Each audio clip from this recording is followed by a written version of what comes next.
the event in and of itself is big, as far as making connections.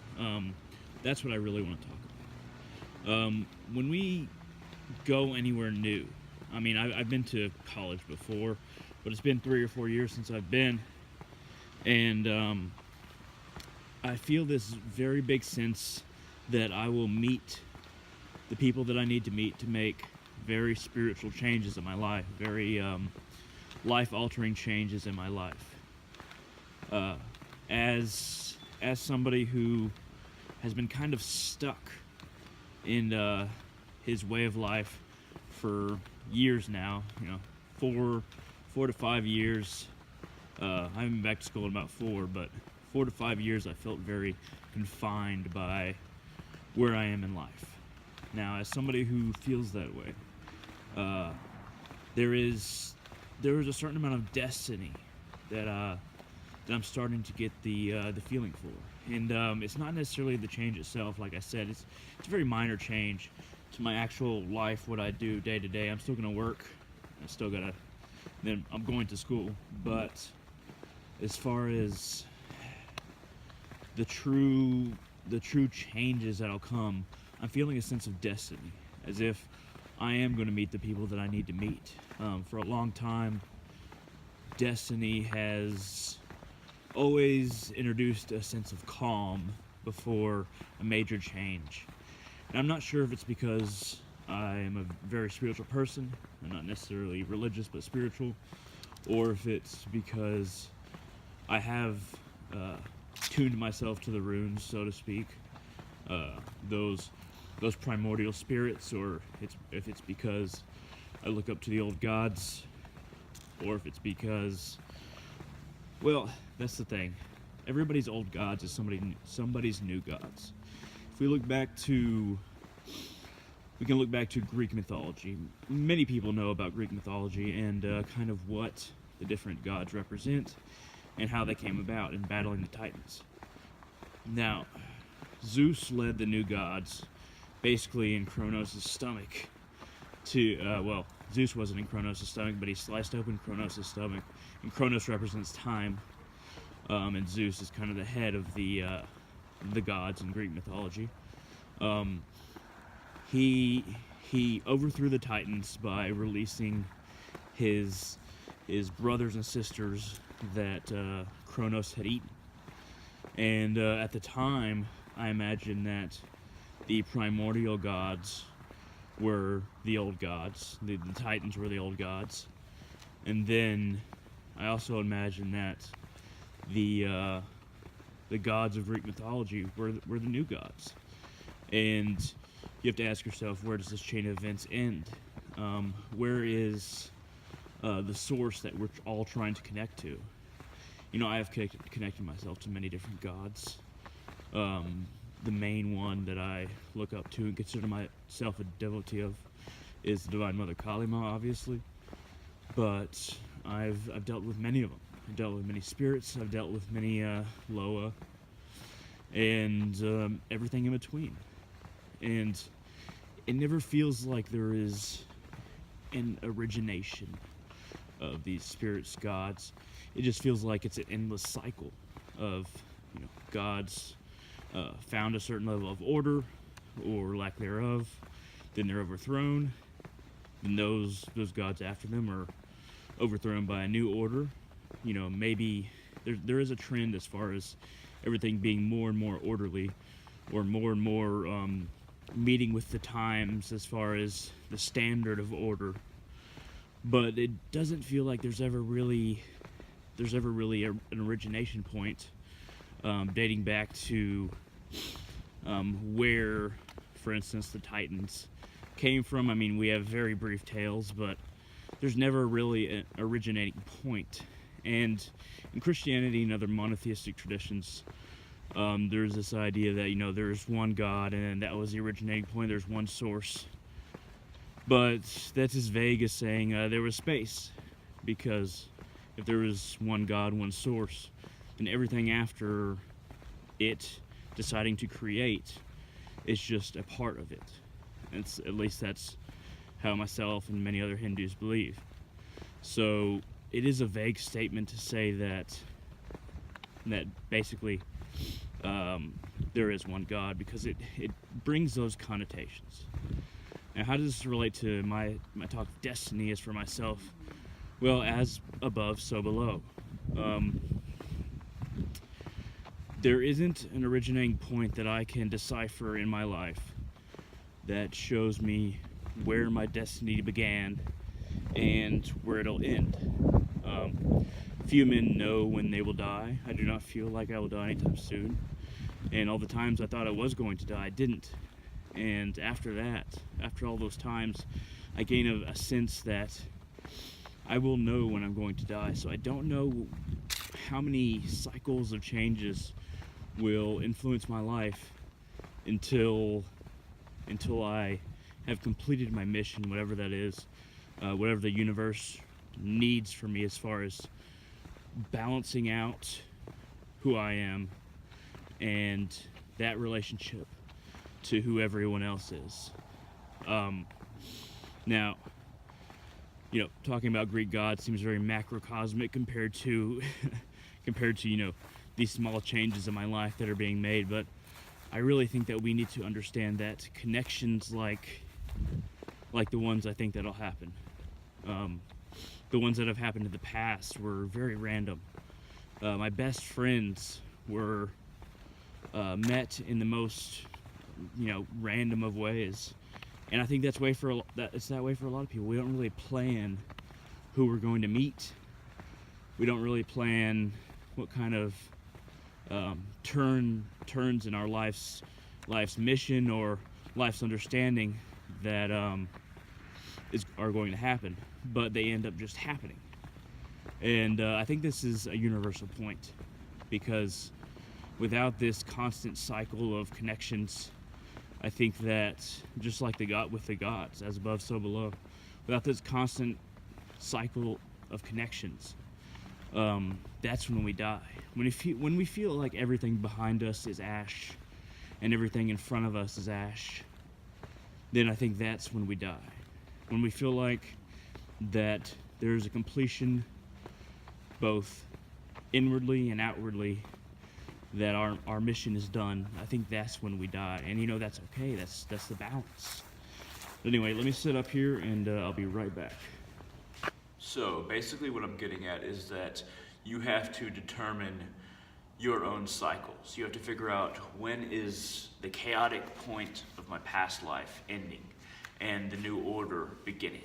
Because I think that we approach order as human beings, order from our own understanding. It doesn't have to be order as far as elder gods or as part as the Zeus and the Greek gods or Hindu gods, or whatever you consider as order. Even if you consider what most people consider as chaos order, then you have to work towards your own spiritual understanding, no matter where you are right now.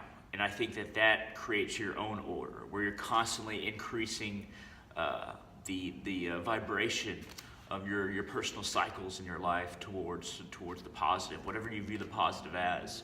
When you truly start to try and just progress and not try and dichotomize everything, try to create a dichotomy for everything as far as what other people think of as good or evil, or what other people think as progress and regression, what society tries to force on you. When you create your own understanding of your progressive cycles, then that's when you have a line towards personal evolution. And this is explained in the mythology of the gods and the actuality of the gods. They're constantly working towards their wholeness, and then when they truly feel that they are whole, that's when they are threatened by forces that work against inertia. You can call them demons, you can call them devils, you can call them the ancient ones. It doesn't matter, but everything serves a purpose in the universe. Everything in the multiverse has a reason for being. And to be stagnant, to be stationary in your spiritual practice, that's when chaos will be introduced to rally you from that stationary perspective or stationary point in life. And that's kind of what happened with me. the closer I came to getting too set in my ways, the more I started to be introduced in random ways to forces that I would view as chaotic. And the new understandings that they introduced kind of rattled me from my stationary torporic feeling or being at whatever point that we're talking about. And this has always happened. I haven't always noticed it, but this is what has always happened. Now, I'd like to read a section from the Necronomicon to kind of illustrate this point a little bit. And whether you take the same thing from this as I do is completely up to how you interpret it. But this is on page 154 of the Necronomicon, and it's about not halfway down, probably a fourth down. When on high the heavens had not been named, the earth had not been named, and naught existed but the seas of Absu, the Ancient One, and Mummu, Tiamat, the Ancient One who bore them all. Their waters is one water. At this time, before the elder gods had been brought forth, uncalled by name, their destinies unknown and undetermined, then it was that the gods were formed within the Ancient Ones. Lumi, Lumu, and Lami, or Lamu, were brought forth and called by name, and for ages they grew in age and bearing. Anshar and Kishar were brought forth, and brought forth Anu, who begat Nud Emud, our master Inki, who has no rival among the gods. Remember, the elder ones came together. They disturbed Tiamat, the Ancient One, as they surged back and forth. Yea, they troubled the belly of Tiamat by their rebellion in the abode of heaven. Absu could not lessen their clamor. Tiamat was speechless at their ways. Their doings were loathsome unto the Ancient Ones. Absu rose up to slay the elder gods by stealth. With magic charm and spell Absu fought, but was slain by the sorcery of the elder gods. And it was their first victory. His body was lain in an empty space, in a crevice of the heavens. Hid he was lain, but his blood cried out to the abode of heaven. Tiamat, enraged, filled with an evil motion, said, "Let us make monsters, that they may go out and do battle against these sons of iniquity, the murderous offspring who have destroyed a god." Huber arose, she who fashioneth all things, and possessor of magic like unto our master. She added matchless weapons to the arsenals of the Ancient Ones. She bore monster serpents, sharp of tooth, long of fang. She filled their bodies with venom for blood. Roaring dragons she had clothed with terror, has crowned them with halos, making them as gods, so that he who beholds them shall perish, and that with their bodies reared up, none might turn them back. She summoned the viper, the dragon, and the winged bull, the great lion, the mad dog, and the scorpion man, mighty rabid demons, feathered serpents, the horseman, bearing weapons that spare not, fearless in battle, charmed with the spells of ancient sorcery. With all 11 of these kinds she brought forth, with Kingu as leader of the minions. Remember, Inki, our master, fearing defeat, summoned his son Marduk, summoned his son, the son of magic, told him the secret name, the secret number, the secret shape, whereby he might do battle with the ancient horde and be victorious. Marduk Kurios, brightest star among the stars, strongest god among the gods, son of magic and the sword, child of wisdom and the word, knower of the secret name, knower of the secret number, knower of the secret shape. He armed himself with a disc of power and chariots of fire. He went forth. With a shouting voice he called the spell. With a blazing flame he filled his body. Dragons, vipers, all fell down. Lions, horsemen, all were slain. The mighty creatures of Hubra were slain. The spells, the charms, the sorcery were broken. Naught but Tiamat remained, the great serpent, the enormous worm, the snake with iron teeth, the snake with sharpened claw, the snake with eyes of death. She lunged at Marduk. With a roar, with a curse, she lunged. Marduk struck with the disc of power, blinded Tiamat's eyes of death. The monster heaved and raised its back, struck forth in all directions, spitting ancient words of power, screamed the ancient incantations. Marduk struck again and blew an evil wind into her body, which filled the raging wicked serpent. Marduk shot between her jaws. The charmed arrow of Enki's magic, Marduk struck again and severed the head of Tiamat from its body. And this is me personally saying that some people believe that the moon around Saturn was destroyed, and this was Tiamat's form in the physical realm, the material realm, and that's what made the rings of Saturn, this destroyed moon. And all was silent. Remember, Marduk, victor, took the tablets of destiny, unbidden, hung them around his neck, acclaimed of the elder gods was he. First among the elder ones was he. He split the sundered Tiamat in twain, and fashioned the heavens and the earth with a gate to keep the ancient ones without, with a gate whose key is hid forever.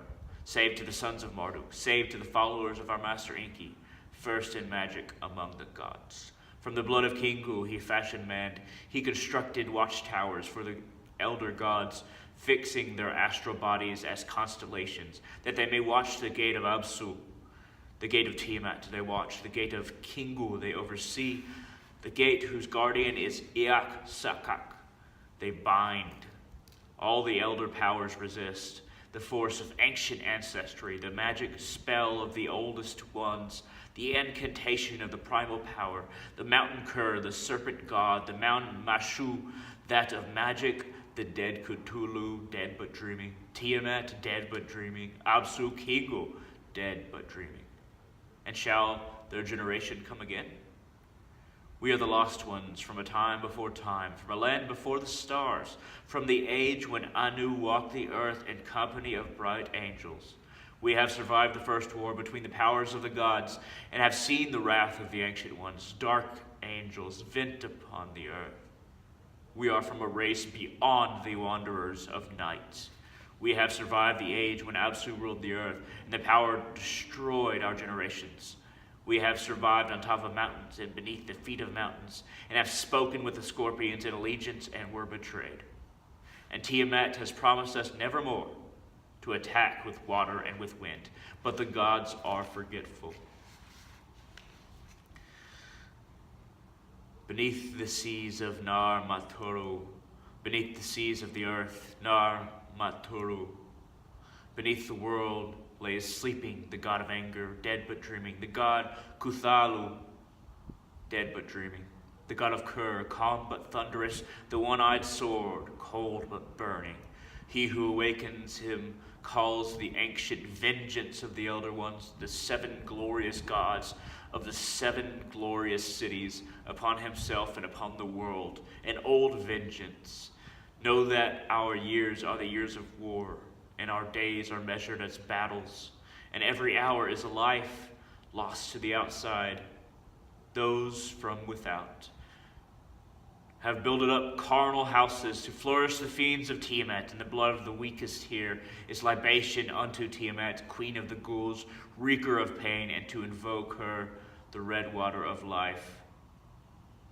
Need be split on a stone, the stone struck with a sword, that hath slain 11 men, sacrificed to Hubur,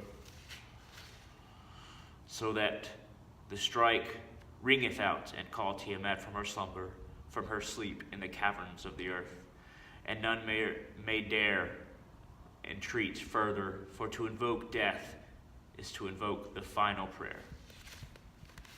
So, this is, to me, I mean, there are many meanings to this, and obviously the literal meaning is possible.